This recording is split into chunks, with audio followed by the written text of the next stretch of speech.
வணக்கம். நான் உங்கள் சைதை சாதிக் பேசுகிறேன். நேற்றைய தினம் தாவேகாவுடைய பொதுக்குழுவில் அரசியல் அறவேக்காடுகள் தற்கூறிகள் எல்லாம் ஒன்று சேர்ந்து திராவிட முன்னேற்ற கழகத்தின் தலைவரையும் தமிழ்நாட்டு முதலமைச்சரையும் மிக மிக கேவலமாக அருவருக்கத்தக்க வகையில் நாட்டு மக்கள் காரி துப்பக்கூடிய அளவில் அந்த கட்சியில் சேர்ந்த முன்னணி நிர்வாகிகள் பேசியிருப்பதையும் அதை அந்த கட்சியின் தலைவர் உட்கார்ந்து ரசிப்பதையும் வேடிக்கை பார்ப்பதையும் ஊடகங்கள் மூலியமாக சமூக வலைதளம் மூலியமாக நாம் பார்த்ததை அறிவோம்.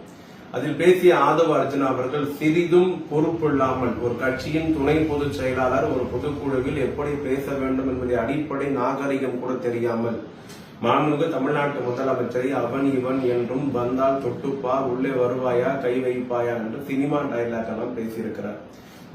நாங்கள் அல்ல, தமிழ்நாட்டு மக்கள் ஒத்துமொத்தமாக தாவேகாவை சொல்வது தற்கூரி கூட்டம் என்று அவர் தற்கூரிகள் தான் என்பதை மீண்டும் ஒரு முறை அந்த கட்சியின் பொதுக்குழுவில் பேசி எல்லோரும் தெரிவித்திருக்கிறார்கள்.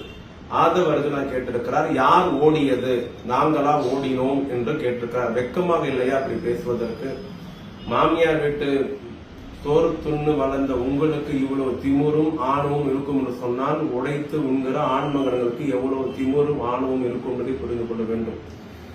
கரூர் ஏற்பட்ட விபத்தில் 41 பேர் பலியாகியதாக மருத்துவமனையில் அடுக்கடுக்காக சடலங்கள் வந்து கொண்டிருப்பதாக தகவல் வந்தவுடன் அங்கு தங்காமல் முகாமிடாமல் பக்கத்து மாவட்டத்தில் கூட தங்காமல் சென்னைக்கு ஓடி வந்த நடிகர் தானே உங்க தலைவர். திருச்சி விமான நிலையத்திலே பத்திரிகையாளர் கேள்வி கேட்ட போது பத்திரிகையாளர் பதில் சொல்லாமல் ஓடி போனவர் தானே உங்கள் தலைவர். சென்னை விமான நிலையத்தில் பத்திரிகையாளர் சூழ்ந்து கொண்டு சாவு எண்ணிக்கை அதிகரித்துக் கொண்டே போவது கேட்டபோது திரும்பி பார்க்காமல் ஓடி போனவர் தானே உங்கள் தலைவர். ஏறத்தாழ 4 மணி நேரம் கழித்துதான் இறந்தவர்களுக்கு ட்விட்டரில் இரங்கல் பதிவு வெளியிட்டவர் உங்கள் தலைவர். ஏன் ஓடினார்? ஏன் கரூரில் முகாமிடவில்லை? ஏன் திருச்சியில் தங்கவில்லை? ஏன் திருச்சி விமான நிலையத்தில் பத்திரிகையாளரை சந்திக்கவில்லை? ஏன் சென்னை விமான நிலையத்தில் பத்திரிகையாளரை சந்திக்கவில்லை? ஏன் இரங்கல் தெரிவிப்பதற்கு ட்விட்டரில் 4 மணி நேரம் காலம் தேவைப்பட்டது? என்ன நிதானம் இல்லாமல் இருந்தாரா? என்ன நடந்தது? சரி, நடிகர் தான் ஓடிவிட்டார், நீங்கள் ஓடவே இல்லை என்று சொல்லி நீங்கள் எங்கே இருந்தீர்கள்? நீங்கள் கரூர் மருத்துவமனையில் இருந்தீர்களா? நிவாரணப் பணியை முடுக்கி விட்டீர்களா? உங்கள் கட்சியை சார்ந்தவர் யாராவது இருந்தார்களா? உங்கள் கட்சியை சார்ந்த நீங்களோ நிர்மல்குமாரோ புசியானதோ யாராவது ஒருவர் கரூரில் 2 நாள் காணாமல் போயிருந்தது இதற்காக? ஏன் போன் சுவிட்ச் ஆஃப் செய்யப்பட்டிருந்தது? ஏன் செய்தியாளர்கள் உங்களை தொடர்பு கொள்ள முயற்சித்த போது உங்கள் போன் லைனிலே கிடைக்கல? ஓடி போனது நீங்கள் தான் என்பது உங்கள் கட்சியில் இருக்கிற எதிரிலே உட்கார்ந்து இருக்கிற பொதுக்குழு உறுப்பினர்களுக்கே தெரியும். இந்த வீரவசனம் எல்லாம் எங்க பேசுறது? தமிழ்நாட்டில் புரட்சி வெடிக்கும் என்று ட்வீட் போட்டு அந்த ட்வீட்டை அடுத்த 10 நிமிஷத்துல அழிச்ச ஆண்மகன் தானே நீங்க. தைரியம் இருந்திருந்தால், நீங்கள் வீரவசனம் பேசுவதாக இருந்தால், நீங்கள் ஆண்மகனாக இருந்தால் அந்த ட்வீட்டை அழிக்காம இருக்க வேண்டியதானே. உச்ச நீதிமன்றம் போய் முன்ஜாமீன் கேட்டது யார்? நீதிமன்றம் போய் முன்ஜாமீன் கேட்டது யார்? அதுக்கு வழக்கு பதிவு செய்யக்கூடாது என்று அந்த வழக்கை ரத்து செய்யணும்னு சொல்லி போனது யார்? ஒரு ட்வீட்டை போட்டுவிட்டு அந்த ட்வீட்லயே உங்களால் உறுதியாக நிறுத்த முடியவில்லை. ஓடி போன நீங்கள் திமுகவின் தலைவரை குறை சொல்வீர்களா? 16 நாள் துக்கத்தில் இருக்கிறோம் பேசிவிட்டு 40 பேர் சாகடித்த பஸ்ஸுக்கு ஆயுத பூஜை போட்ட கூட்டம் தானே நீங்க.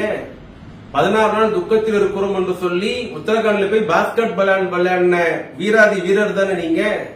தலைவர் பனையூர்ல தலைமறைவு, புசியானந்தன் நடுக்கடலிலே தலைமறைவு, நீங்கள் டெல்லியிலே தலைமறைவு, ஒட்டுமொத்த கட்சியும் தலைமறைவு ஆகிவிட்டு கூச்சமே இல்லாமல் வெக்கமே இல்லாமல் உங்கள் கட்சியின் பொதுக்குழுல போய் திமுகவையும் தலைவரையும் முதலமைச்சரையும் வீரவசனம் பேசுறீங்கன்னு சொன்னா இப்படி பேசுவதற்கு உங்களுக்கு வெக்கமா இல்ல? என்ன அருகதை இருக்கு உங்களுக்கு பேசுவதற்கு? 2001 ஜெயலலிதா கலைஞரை கைது செய்த பொழுது தமிழ்நாட்டு முதலமைச்சர் ஓடவில்லையா? 2001 நீங்க எங்க பொறுக்கிட்டு இருந்தீங்க? முதல்ல நீங்க எந்த நிலையில இருந்தீங்க?